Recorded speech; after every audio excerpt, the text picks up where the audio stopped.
Hello guys and welcome to week 6 of progress. Now again, I only got a couple hours to work a week and it's going to seem a little bit slower as I get through, and because now I'm going to slowly start working on polish.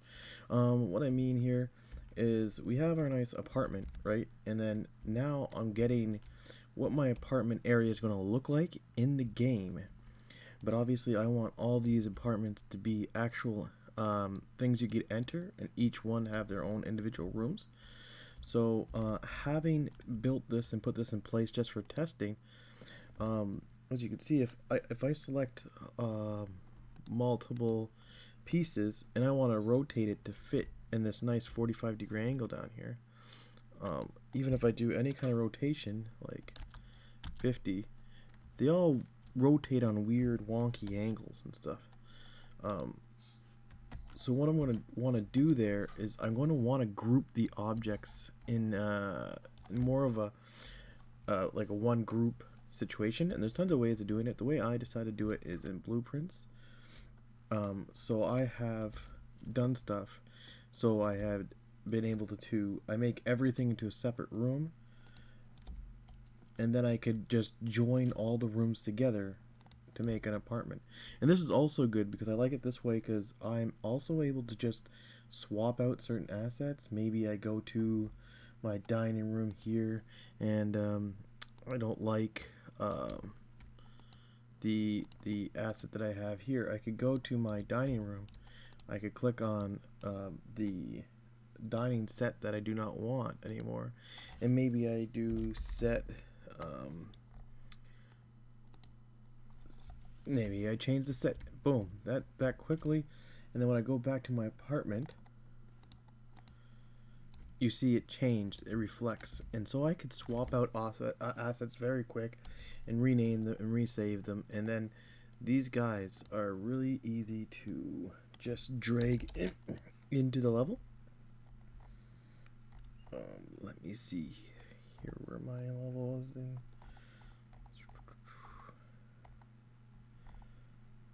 Home.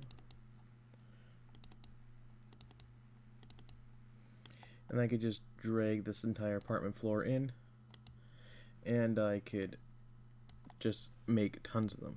So it's way easier, way faster for me to work. And then I could also, this is now, I could put this on that 45-degree angle, and all my pieces are going to turn properly instead of having that weird wonky thing. So that's kind of one of the main things I've been working on, is getting and building blueprint assets so that I could make them more faster and quickly alter them when I need them to be. And that will go with these buildings too. As you can see, I could click on the building and it's all individually placed, and I'm going to need to make these guys into blueprints too, so I can mass produce them and shape them the way I want to. You could make groups as I did here, but even these can't rotate very quickly, but it's just easier for me to place for demonstration purposes. Um, so one of the things I also did was I decided to start generate what I kind of want the world to look like. And here I just did a quick paint thing. So I'm gonna have a little cabin, maybe a little start town here. Then I've got like some campgrounds. Maybe I might put like a church up here. I'm gonna have a big old like worker factory here. There's gonna be some graveyards because there's always graveyards in small towns. And hopefully have like a big old dead train yard, like an old train facility here. Maybe some tracks going off this way or that way.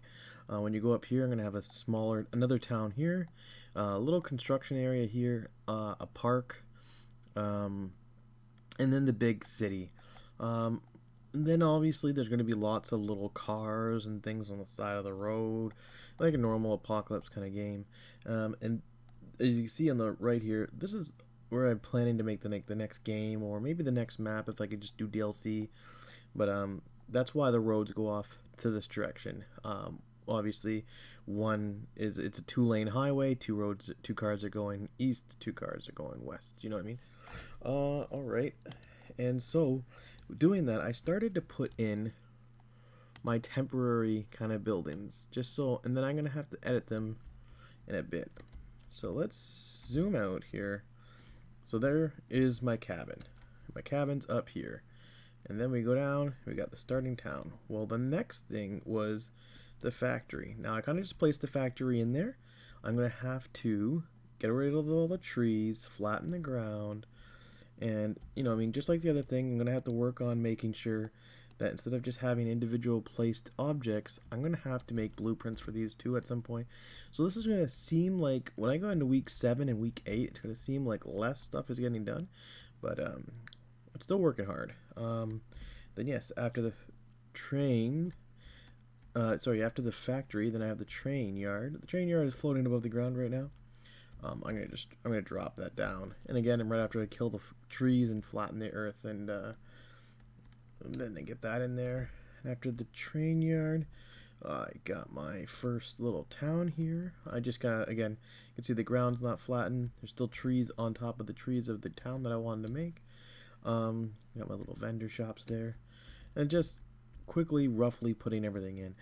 Now, I don't have my park in place, but there should be a park right here, and then my city's going to be here, and then again I got some graveyards that are going to be around. My hospital is going to be right where these 4 roads meet.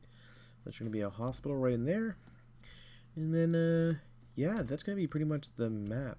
Then I'll be just focusing on AI, getting zombies in there, where they're located, and the small stuff like cars and things. But yeah, that was the main thing that I was able to do this week. I know it doesn't seem like much, but yeah, it takes a lot of time to make sure that these rooms are 100% right. And as you can see here, you know, the walls don't really line up. And even in my blueprint, when I was making my apartment, you could see that I had some little mix-up.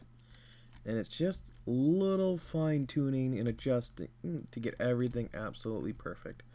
And this is just going to be one example, because this is called this apartment 1. But maybe in the living room, I'm going to be able to blow out this wall here. Whoa, keep forgetting how fast I'm moving down this to 5 so I can get back up here. Because some of my houses, as you can see, I'm planning to have little balconies on them. Different designed balconies, but yeah, balconies nonetheless. So I'm obviously going to change these doors. I don't really like those doors, but so some of the living rooms are going to need to have a door to exit, and as you can see right now, my living room does not. So we're going to do some changes, some adjustments, depending on the way the apartment building is. And as you can see, this apartment building is completely different. It's going to have different sizes, shapes. Some of the building doesn't get balconies, so I could add them. It depends. It might be nice just to have some without them to give some different quality of the apartments, but we'll see how that goes. Yeah, and that was pretty much it. I think there's one little thing that I could check out. Let's see if I can get in there. Again, I'm just doing polishing. So originally when I shot the zombie, knowing you have to be tested the blood just came out of the chest. It just showed that it got hit. It was all too scary. Obviously, you might know that my door did not move there, my cinematic. That's because I'm changing the doors, and it's referencing an old door that's no longer there. Stuff like that will tend to happen. So I just wanted to get a temporary video in for now, and later on that video is going to change. We're going to go in here, I'm going to shoot Bob in the head, and Bob's head is going to fall on the ground. Now, I don't have his head, I have a fake head right now, but I did shoot off his head, and I'm going to do that with his limbs and everything else. I'm going to have to fix the blood, because his head would have been there, and that's why the blood's there. But, yeah. Every little thing is coming along, and I hope you guys are enjoying this. And yeah, I'm looking forward. More and more people are getting interested, and we're gonna see what we can do to really come together and build a product that people are gonna like and play. All right, you guys have a good one.